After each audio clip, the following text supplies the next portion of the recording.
If you can't control your emotions, people will control you. And if you can't understand your own behavior, you'll spend years believing a lie about yourself. Maybe you've been calling it laziness, the constant procrastination, the lack of energy, the way simple tasks feel heavier than they should. It looks like a lack of discipline from the outside. But what if that's not what's really happening?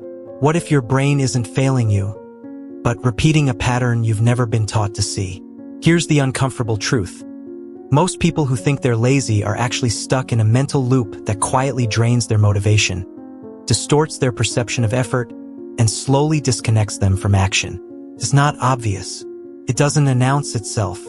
It hides behind habits, emotions, and everyday decisions until it becomes your default way of living. And the longer it goes unnoticed, the more it shapes your identity. In this video, you're going to understand why your brain resists action even when you want to move forward, how subtle psychological patterns create cycles of delay, avoidance, and mental fatigue, and why forcing discipline alone often makes things worse.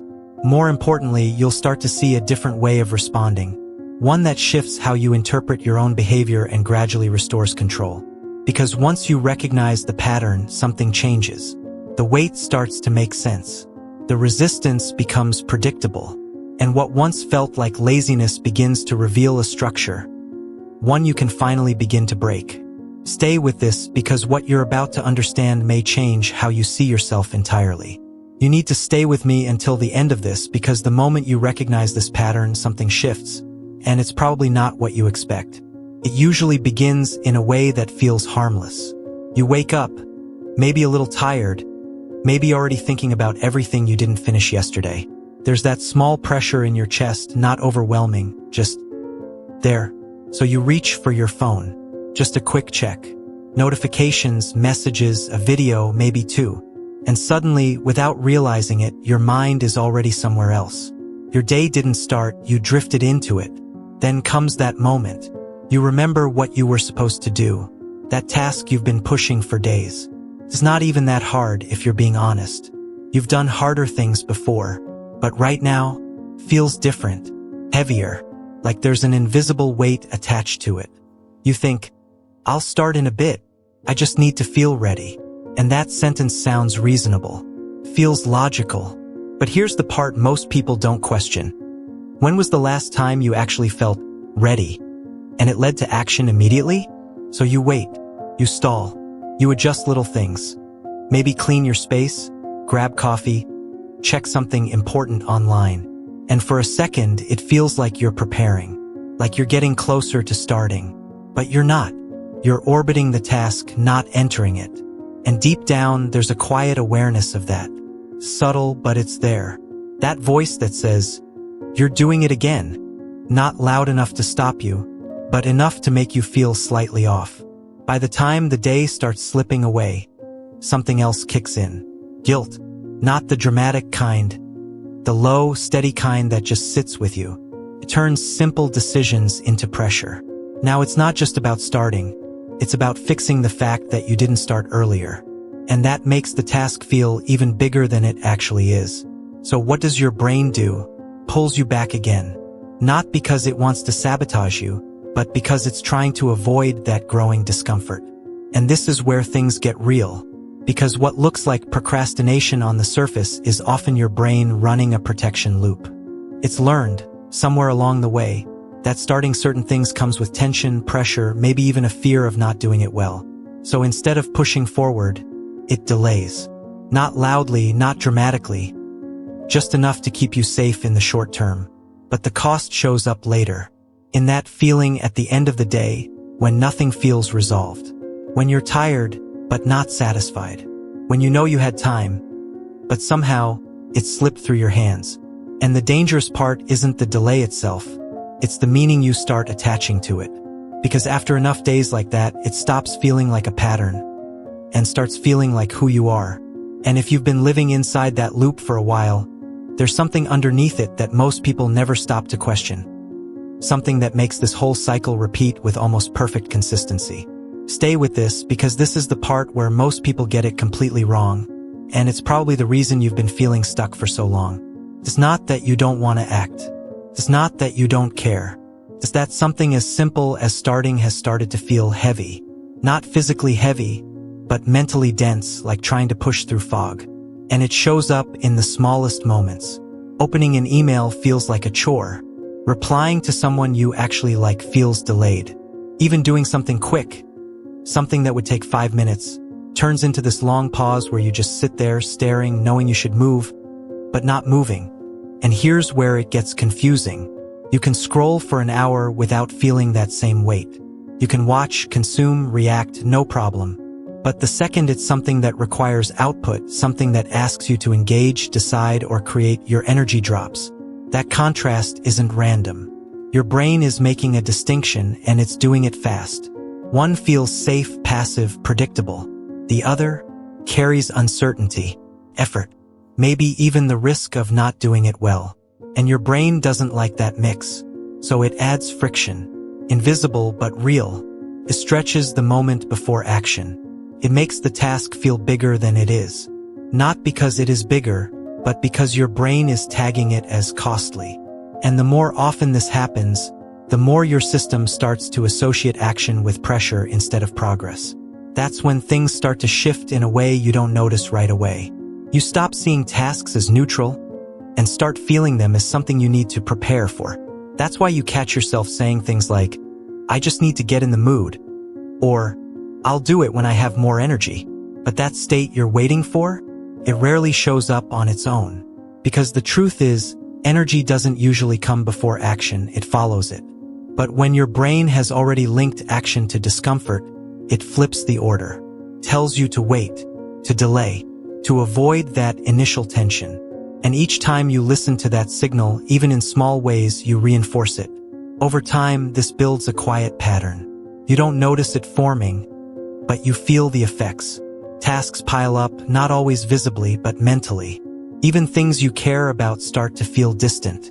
You begin to question your own consistency, your discipline, your ability to follow through. And that question alone adds more weight, more hesitation, more friction. It becomes a loop where the harder you try to push, the more resistance you feel coming back. But here's the shift that starts to loosen that pressure. The problem isn't that the task is too big. It's that your brain is treating the starting point like a threat. And once you see that, forcing yourself harder stops making sense. Because pressure on top of pressure doesn't create movement, it creates more avoidance. What actually begins to change things is reducing the entry cost, making the starting point so small that your brain doesn't flag it as something to resist. Not in a trick-yourself way, but in a way that changes the relationship between you and the action. When starting no longer feels like a jump, but a step, something subtle shifts. The weight doesn't disappear instantly, but it stops growing. And when that happens, for the first time in a while, moving forward doesn't feel like a fight. It feels possible. And once that shift begins, there's something deeper underneath it. Something that explains why this pattern keeps repeating even when you're aware of it. There's a moment most people don't talk about. It's not when you fail. It's not when you procrastinate. It's that quiet second right after, when you realize you've done the same thing again. Same delay, same avoidance, same promise to yourself that didn't hold. And it doesn't hit like a loud failure. It's softer than that, almost like a slow realization. This is becoming a pattern, and that thought, that's where things start to get dangerous. Not because it's wrong, but because of what comes next. Because once your brain labels something as a pattern, it starts building a story around it. Not consciously, not in a dramatic way, but subtly, through repetition. You stop seeing your behavior as something temporary, and start seeing it as something that defines you. I'm just not consistent. I always do this. This is who I am. And the more you repeat that internally, the more your brain locks into it. Not because it wants to hold you back, but because it prefers what's familiar over what's uncertain. That's why change feels so strange at first. Even when you want it, even when you're ready for it, it feels off, like wearing something that doesn't quite fit yet.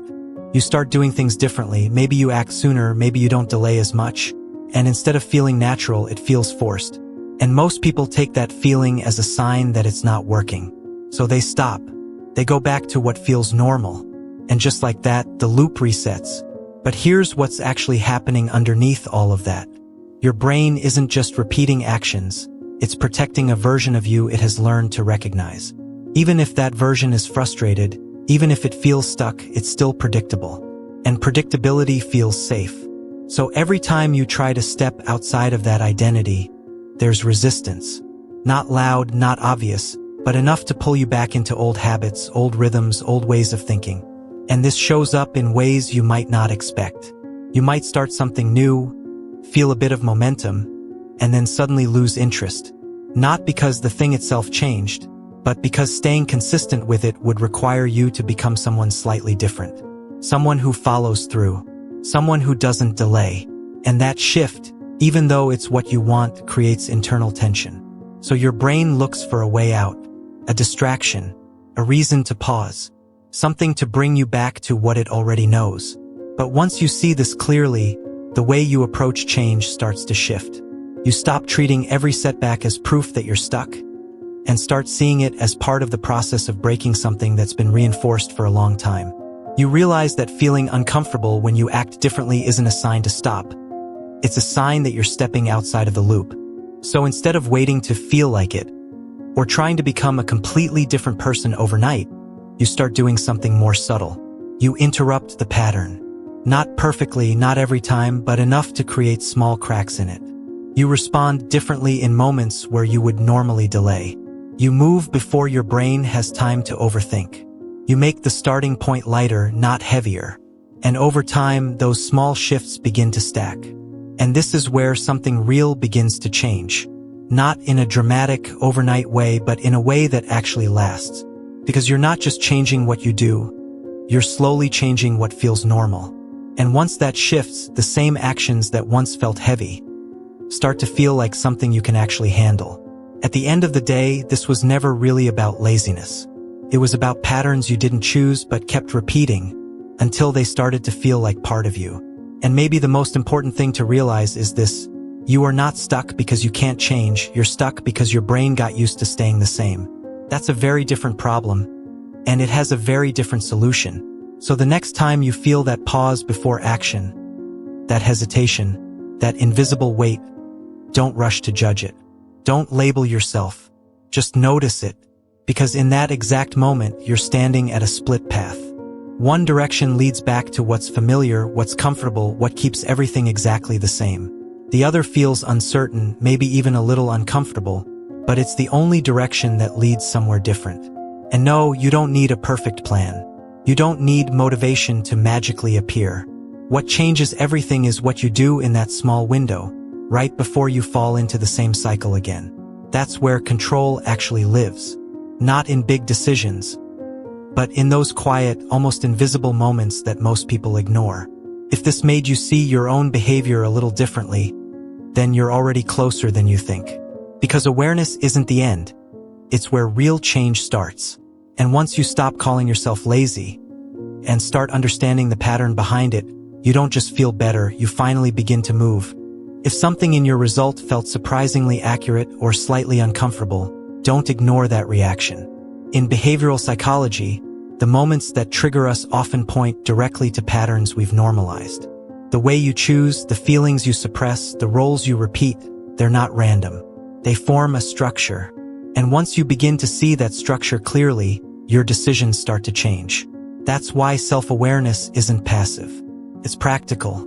The more precise your understanding of your behavioral patterns, the less control they unconsciously have over you. Take a moment after this video ends to reflect on what stood out most. Not what sounded nice, but what felt true. Because insight without reflection fades quickly. But insight followed by awareness, that creates real internal shift. And this is only one layer. The more patterns you explore, the clearer your psychological map becomes. If this video helped you understand your behavior in a deeper way, make sure to subscribe now so you don't miss the next breakdown on human psychology, habits, and mental patterns that most people never notice.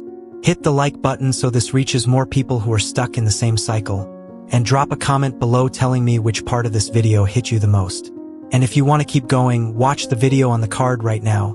It connects directly with what you just learned and will take this even further. Also check out the full playlist on behavior, overthinking, and self-control, because that's where everything starts to connect. And if you stayed until the very end, comment the number 1, 2, or 3 based on the part that impacted you the most. I'll be reading every single one.